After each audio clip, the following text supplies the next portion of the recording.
দর্শক আমরা এখন কথা বলবো একজাক কিশোর যারা খেলাধুলা নিয়ে ব্যস্ত থাকেন, লেখাপড়ার পাশাপাশি তারা খেলাকে প্রাধান্য দিচ্ছেন, কিন্তু খেলার মাঠগুলো পরিষ্কার পরিচ্ছন্ন না থাকার কারণে কিন্তু তাদের অনেক বক্তব্য থাকে এবং তারা অনেক কিছু বলতে চান। আমরা আজকে তাদের কাছ থেকে জানতে চাইবো যে আসলে তাদের কি বক্তব্য রয়েছে। আমরা তাদের সাথে কথা বলি। হ্যাঁ, নামটা যদি একটু বলো। আমার নাম আবিদ, আমরা সিলেট ইউনাইটেড ক্লাব ও ফুটবল খেলাই এবং আমরা এনআইসি আলিয়া মাদ্রাসাতে আমরা খেলাই সিলেট জেলা স্টেডিয়াম আমাদের সিলেট ইউনাইটেড ক্লাবে, এবং আমরা করোনা কারণে আলিয়া মাদ্রাসা খেলতেছি এবং আমাদের পরিষ্কার এই যারা দায়িত্বে আছেন তাদের জন্য বলতেছি যে তারা এই মাঠের আলিয়া মাদ্রাসাকে পরিষ্কার পরিচ্ছন্ন রাখার জন্য। এই মাঠটা পরিষ্কার পরিচ্ছন্ন রাখলে আরো ভালো হয় না? আমাদের আরো ভালো হয়। আচ্ছা, সিলেটের মাঠ সম্বন্ধে শহর প্রান্তিক যে এলাকাগুলো আছে আমরা প্রায় সময় বলে থাকি যে এরকম কিছু মাঠ, যেমন এমসি মাঠ আছে, এই মাঠ আছে, সিলেটের প্রত্যেকটি প্রান্তে যদি কিছু মাঠ থাকে তাহলে তোমাদের মতো যুবক বা তোমাদের মতো কিশোর যারা আছে তারা খেলার সুযোগ পাবে।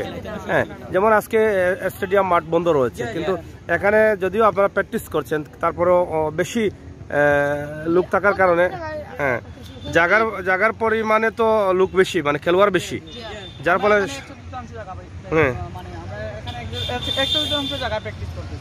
আচ্ছা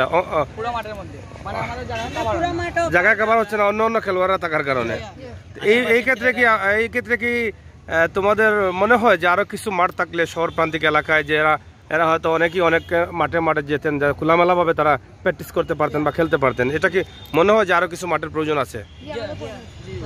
সিলেটে আরো অনেক খোলামেলা মাঠে আমাদের প্রয়োজন আছে, কারণ এখানে আমরা নিয়মিত প্র্যাকটিস করছি ঠিক আছে, কিন্তু আমরা এখানে এনাফ জায়গা আমরা মানে পাচ্ছি না, এনাফ জায়গা পাচ্ছি না, যতটুকু জায়গার প্রয়োজন ততটুকু পাচ্ছে না। পাশাপাশি পরিবেশ সম্বন্ধে যে কথা উঠে আসলে, পরিবেশ নিয়ে কি বক্তব্য আছে? এই যে ময়লা আবর্জনা এগুলা নিয়ে আসলে এখানে আমরা প্র্যাকটিস করতেছি কি বলবো, এখানে পরিবেশটা বেশ ভালো নয়। এই দেখলাম এই যে চাওয়ালারা এখানে এসে ময়লা ফেলে, তারপর বিভিন্ন মানুষরা এদিকে হাঁটতেছে, এই যে এখানে আবর্জনা ময়লা ফেলতেছে, যার ফলে আমরা নোংরা পরিবেশে প্র্যাকটিস করতেছি। যে মানে প্র্যাকটিস করতে হলে একটা সুন্দর এবং সুশীল পরিবেশের দরকার, যেটা আমরা পাচ্ছি না, আমাদের প্র্যাকটিসের ব্যাঘাত ঘটছে। একদম বাস্তব এবং সুন্দর একটি কথা যে প্র্যাকটিস করতে হলে সুন্দর এবং সুন্দর জায়গার প্রয়োজন, কিন্তু প্র্যাকটিস করতে গিয়ে যদি এখানে আরো আমরা ভাইরাস মুক্ত হয়ে যাই তাহলে তো আরো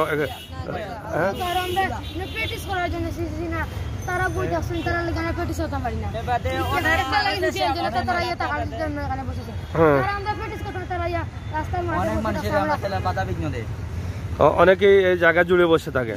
এবং এখানে একটি কথা আসছে যে এখানে এই যে নোংরার বিষয়টা, নোংরা আশপাশের মানুষ নোংরা পালাচ্ছে এবং এখানে যারা লোকাল খোলা হোটেলগুলো সেই নোংরা পানিগুলো এখানে পালানোর কারণে আরও কিন্তু এখানের পরিবেশ নষ্ট হয়ে যাচ্ছে।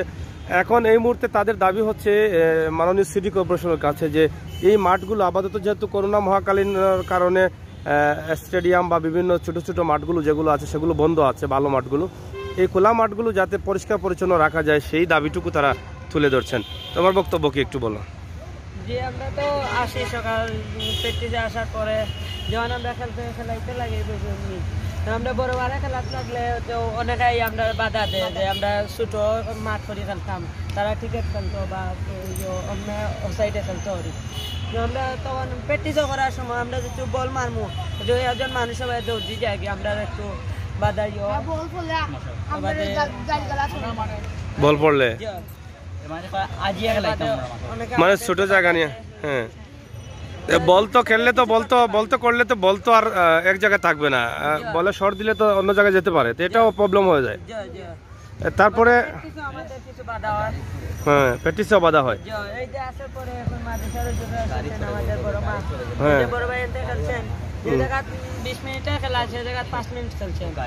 মানে 5 মিনিট কম সময় যেতে হয়, মানে তারা কি বলে দেয় যে তোমাদের এই টাইম থেকে এই টাইম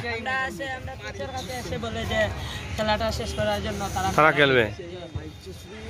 তো যাই হোক, এটা আসলে বিশাল একটি প্রবলেম। আমরা যেটা বলে থাকি যে সিলেটে মাঠের কারণে হয়তো আমাদের দেশের বা আমাদের সিলেটের প্রতিভাগুলো হয়তো ফুটে উঠতে পারবে না। এই মাঠটাই হচ্ছে মূল। একজন এইখান থেকেও কিন্তু একটি জাতীয় টিমের প্লেয়ার হতে পারে, সারা বিশ্ব নাম করা অলরাউন্ডার হতে পারে, কিন্তু তারা যদি তাদের স্বাধীনভাবে খেলাধুলার জায়গা না পায় তাহলে সেই অলরাউন্ডার কোথা থেকে আসবে, কি করে আসবে, সেই বিষয়টা আমাদেরকে মাথায় রাখতে হবে। খেলাধুলা কিন্তু শারীরিক গঠন বা শারীরিক স্বাস্থ্য যেরকম ভালো রাখে, ঠিক একইভাবে সুনামটাও বিশ্বের দরবারে তুলে ধরতে পারে।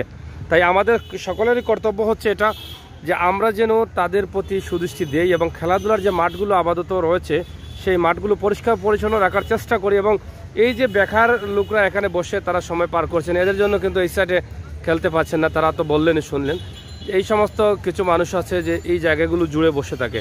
এই বিষয়গুলোও যদি একটু দায়িত্বশীল হয়ে এই খেলাধুলার জন্য মাঠটাকে উন্মুক্ত করে এবং সুন্দর পরিষ্কার পরিচ্ছন্ন করে দেয়া হয় এবং তাদেরকে আরও কিছু মাঠ দেওয়া হয়, তাহলে হয়তো তারা ভবিষ্যতে সিলেটের সুনাম তারা অর্জন করতে পারবেন। এখান থেকেই হয়তো বড় বড় প্লেয়ার বের হয়ে আসবে, যা বিশ্বের বুকে তাদের জন্য আমরা মাথা উঁচু করে দাঁড়াতে পারবো, বলতে পারবো যে এই প্লেয়ারটি আমাদের সিলেটের বা এই প্লেয়ারটি আমাদের বাংলাদেশের। সেই বিষয়ে আমাদের সবাইকে মাথায় রাখতে হবে। যদি আমাদের দেশকে আরও এগিয়ে নিতে চাই বা দেশকে আরও উন্নতির দিকে নিয়ে যেতে চাই, দেশকে যদি বিশ্বের সাথে তাল মিলাতে চাই, তাহলে এই খেলাধুলাকে পিছিয়ে রাখলে চলবে না, এটাকেও আমাদেরকে সামনের দিকে নিতে হবে। শুধু যদি আমাদের স্টেডিয়ামে, বিভিন্ন স্টেডিয়ামগুলোতে আমরা খেলা দেই, তাহলে সেখান থেকে আমাদের প্লেয়ার উঠে আসবে না। গ্রাম অঞ্চল বা শহরের অনেক জায়গায় আছে যে তার খেলার শুরুটা হবে তার লোকাল মাঠ থেকে। সেই লোকাল মাঠে যদি সে খেলতে না পারে, তাহলে সেখান থেকে প্রতিভা বা বিশ্বর নামকরা প্লেয়ার কি করে তৈরি হবে, সেই বিষয়টা মাথায় রেখে কিন্তু আমাদেরকে এগিয়ে যেতে হবে। এবং বাংলাদেশকে আরও এগিয়ে নিতে হলে খেলাধুলার বিষয়টা শহরে হোক আর গ্রামে হোক, সেটাও কিন্তু আমাদের গুরুত্ব সহকারে দেখতে হবে। তবে আপাতত তাদের যে দাবিগুলো রয়েছে, সেই দাবিগুলো হচ্ছে যে মাঠগুলো করোনাকালীন সময়ে আমরা হয়তো ভালো মাঠে খেলতে পারছি না, কিন্তু উন্মুক্ত মাঠগুলো যেগুলো আছে সেগুলো পরিষ্কার পরিচ্ছন্নতার খুবই দরকার। এবং আশপাশে খোলা হোটেল থাকার কারণে ময়লা পানিগুলো বা ময়লা আবর্জনা যা আছে সব কিন্তু এই জায়গায়, এই যে দেখেন মাঠের অবস্থাটা, হ্যাঁ, একবারে খাবার, ময়লা খাবার বা পুরনো বাসি খাবারগুলো কিন্তু এই জায়গাতে পালানো হচ্ছে, যার ফলে এখানে প্রচুর পরিমাণ দুর্গন্ধ রয়েছে, যেটা তাদের কাছ থেকে মশা বাড়ছে। এটা তো মশারও ঝুঁকি রয়েছে। এখানে দেখেন তারা যে কথাগুলো বলছেন যে মশারও কিন্তু ঝুঁকি রয়েছে, মশার ঝুঁকিও রয়েছে এই ময়লার কারণে।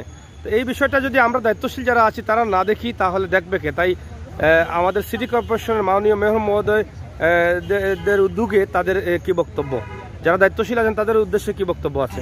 যারা দায়িত্বশীল তাদের বক্তব্য আছে, যারা এই দায়িত্বে আছেন তারা যত সকাল পারেন তারা ময়লা আবর্জনাটা পরিষ্কার পরিচ্ছন্ন করে। ধন্যবাদ আপনাদের সবাইকে। ভালো থাকুন, সুস্থ থাকুন, নিরাপদে থাকুন, নিরাপদ রাখুন। ধন্যবাদ।